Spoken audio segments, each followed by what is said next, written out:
Yes, karibu nifunze Tech. Leo tunaendelea na somo letu la 8 la CSS. Kwenye somo hili la CSS tutakwenda kutengeneza kuna kitu kinaitwa navigation bar pamoja na kuweka links. Sasa kwenye navigation bar kama inavyoonekana hapa, hii ndio navigation bar. Ninapozungumzia navigation bar, nazungumzia ni dira ya website. Maana yake hii hapa inakuwa inamruhusu yule mtumiaji wa website yako kuweza kutoka ukurasa mmoja kwenda ukurasa mwingine. Ni kama vile dira ndio inayomuongoza kwamba kwenye website hii kuna kurasa kadhaa. Mfano ukiangalia hapa kwa haraka haraka katika website yetu, manake kunakuwa na kurasa ambao ni home, ambao ni nyumbani, kuna ukurasa ambao unazungumzia kuhusu, pia kuna ukurasa mwingine ambao unaitwa ni mawasiliano, kuna ukurasa mwingine unaitwa ni mafunzo. Manake hii yote tunasema ni web pages. Hizi ni kurasa, manake zote zimeunganishwa, ndipo tunapata website ambayo ni kamili. Kwa maana yake lazima utengeneze navigation bar, lazima utengeneze dira, manake mtu atakuwa na uwezo wa kutoka ukurasa mmoja kwenda ukurasa mwingine. Kama mtu akibofya labda ukurasa wa kuhusu, manake moja kwa moja unampeleka sehemu husika.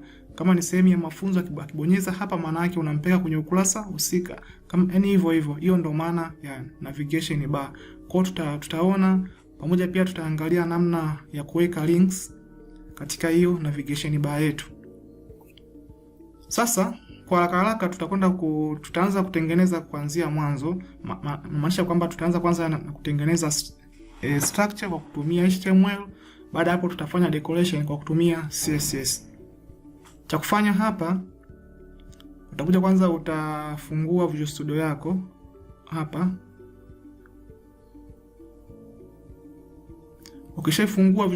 Ukishafungua sasa hiyo Visual Studio yako kwa ajili ya kuandika codes, utakuja hapa kwenye sehemu ya Explorer, utabonyeza hapa ili kutengeneza file jipya. Utaingia kwenye new, labda tuseme tuite ni navigation.html. Utabofya enter. Baada ya hapa utaanza kufanya setup kwanza ya file lako. Of course nitakwenda copy zile kodi za HTML kwa haraka ili niweze kuokoa muda. Manake hii ndo setup ya file letu la HTML. Kwa hiyo tutaingia kwenye sehemu ya body hapa. Tukatengeneze kwanza yetu hapa. Kuna hizi hapa ambazo ni menu, kuna home, kuna nyumbani, kuhusu, mawasiliano, mafunzo, na kuna nyingine ambayo ni funzi tech. Kwa hiyo tutakwenda kutengeneza hichi kitu kwanza katika HTML. Cha kufanya hapa, tutakuja kwenye sehemu ya body. Tutakwenda kutumia list. Tutakwenda kutumia list ambayo ni unordered list ambayo haina mpangilio maalum, au rows ambayo haina mpangilio maalum. Kwa hiyo tutasema unordered list, utafungua na kufunga unordered list yako. Baada ya hapo, humu ndani tutaanza kuandika hizo list, orodha. Tutaanza na list ya kwanza ambayo ni orodha ya kwanza, utaifungua na kuifunga. Katikati hapa utaandika bado tuseme tuite nyumbani. Tuite nyumbani. Sasa hii hapa kiwalisia, huu hapa ni ukurasa. Kwa manake kinachotakiwa mtu akibofya hapa, manake hapa ndani nyuma yake lazima kuwe na linki. Lakini pia kwenye ukurasa pia wa pili pia nyuma yake kunakuwa na linki. Kila ukurasa kunakuwa na linki nyuma yake. Kwa lazima uweke linki. Kwa sasa ili tuweze kuweka linki hapa, utafanya hivi. Utakuja kwenye hii list ambayo tumeiandika hapa, utakwenda kuweka link ambayo tutasema ni anchor tag hyperreference. Kwenye hyperreference hapa ndipo utakwenda kuweka humu ndani. Kwenye hyperreference ndipo utakwenda kuweka location au mahali ambapo huo ukurasa unapatikana. Maana mtu ataona haya maandishi ambayo yanaitwa ni nyumbani. Akibofya hapa, maana nyuma hapa lazima tuweze kuweka link ambayo ndio itakuwa ni ukurasa wenyewe. Sasa kwa haraka hapa sisi kwa kuwa hatuna hizi kurasa, nitakwenda kuweka tu hii alama ya hash. Umeona? Baada ya hapa nitafunga hiyo link yangu anchor tag. Utaifunga hivyo.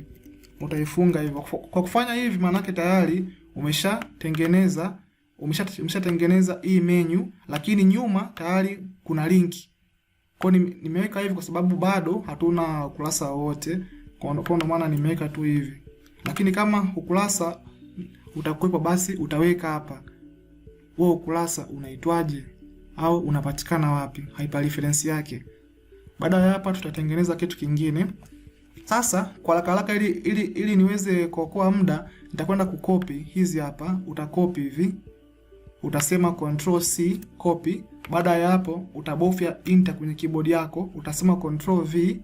Sasa hapa nitakuwa tu nina paste na kubadilisha hizi menu za humu ndani. Kwa hiyo nitasema hapa labda tubadilishe, tuseme tuite kuhusu. Huu ni ukurasa wa kuhusu.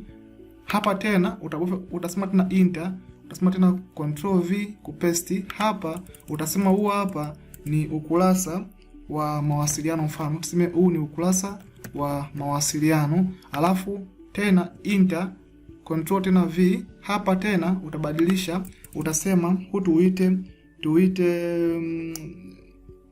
tuite yap. Ngoja kwanza tuishie kwanza hapa.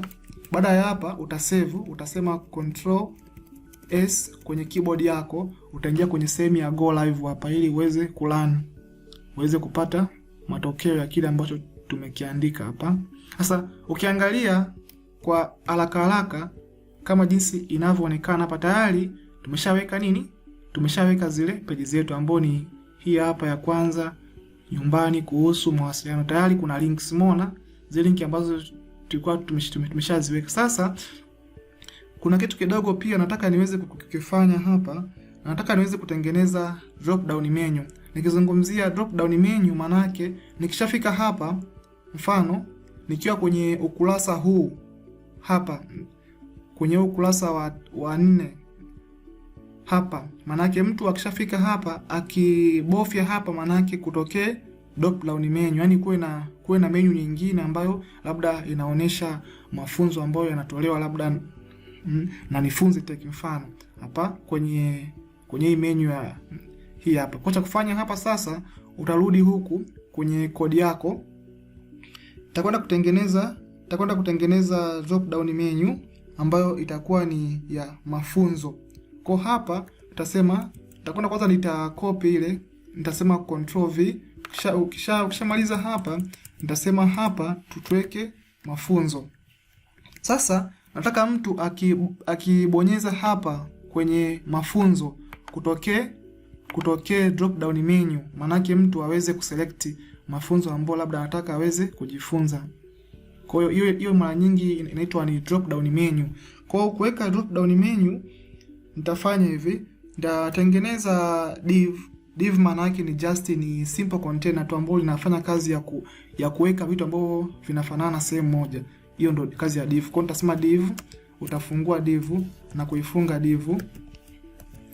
Kisha maliza kufungua na kufunga div, humu ndani sasa ndio utakwenda kutengeneza hizo links zingine. Tuanze bana link ya kwanza, tuipe ni hyperreference. Hapa tutaje location. Kwa kuwa hapa hatuna huo ukurasa, basi tutaweka tu hii hash kwa kuwa bado hatuna ukurasa wowote.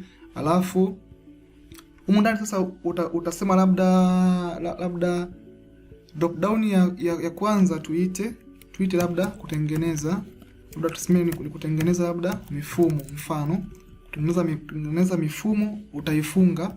Alafu kutakuwa na ya pili ambayo ni link ya pili, tutaipa hyperreference yake. Kwa kuwa hatuna, nitaweka tu humu ndani, nitaweka hash alama ya leli kwa kuwa bado hakuna ukurasa wote.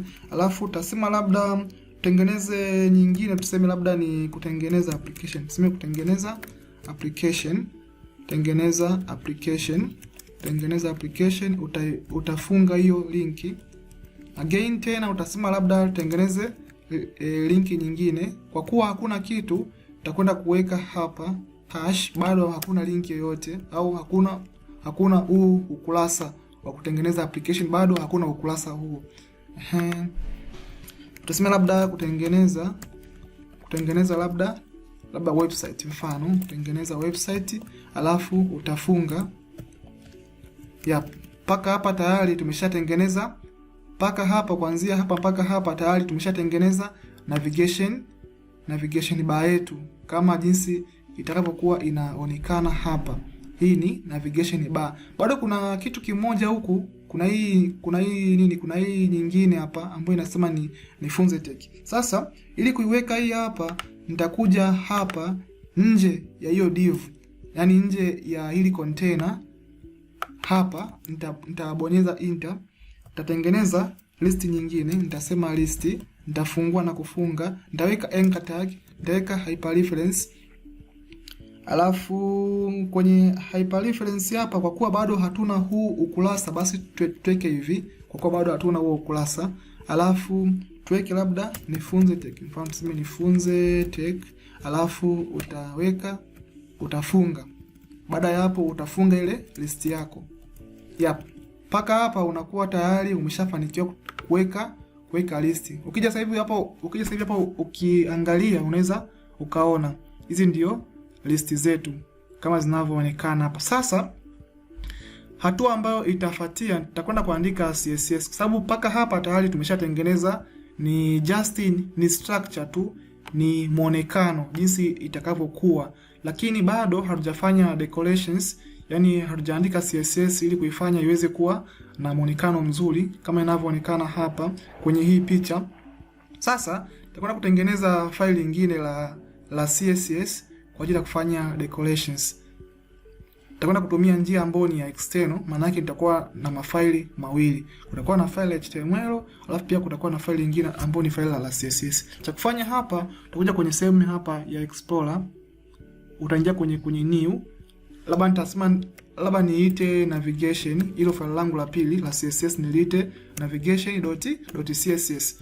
Utabofya enter kwenye keyboard yako hapo. Paka hapa sasa natakiwa niweze nika link na ili file langu. Kulink na file lako, cha kufanya hapa, utakuja hapa kwenye sehemu ya head. Before hujafunga head, utakwenda kuandika link. Baada ya hapo nitakuwa na relationship ambayo ni attribute. Sema labda hapa uhusiano wao tuseme hii ni style sheet kwa ajili ya kufanya decoration. Okay? Alafu tuseme hapa kutakuwa na hyperreference kuweza kuonesha location au sehemu ambapo ilo file langu la CSS lipo. File langu lipo kwenye folder moja. Kwa linaitwaje? Linaitwa ni navigation. Utasema ni navigation.css. Baada ya hapa utafunga. Paka hapa tayari nimesha linki file langu la HTML na file langu la CSS. Kwa paka sasa hivi nina uwezo wa kwenda kwenye CSS na kuanza kuandika kodi za kufanya decorations katika hiyo navigation bar yetu. Sasa tuanze kufanya kwanza decoration kwa haraka. Nitakuja kwenye sehemu ya navigation hapa .css. Tuanze, nitaanza kwanza kuiita, nitakuja kwanza hapa nitaangalia kwanza kitu kimoja. Hii hapa list ambayo inaitwa ni unordered list. Kwa nitakuja hapa kuiita, nitaita unordered list, ndio utafungua mabano na kufunga mabano. Humu ndani sasa utakwenda kuandika kodi za CSS kwa ajili ya kwenda kuifanyia decoration hiyo list yetu. Tuanze, tuseme labda list style. Kuna property moja inaitwa ni list style. Hii hapa ni sheria ya CSS, inaitwa ni list style. Baada ya hapo kwenye list style hapa, kwenye list kuna moja inaitwa ni list style type. Inaitwa ni list hizi hapa bullets. Sasa nakwenda kuondoa hizi bullets ambazo zinaonekana hivi. Nitakwenda kutumia hiyo property ambayo inaitwa ni list style type. Hapa tutaweka none ili kuweza kuondoa style hiyo ambayo iko hapo. Alafu tutaweka margin tuondoe kabisa, tuseme ni 0. Alafu pia tuweke padding hii ni nafasi ya ndani, tuweke pia 0.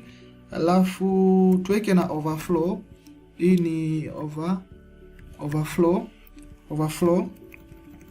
tuweke hidden.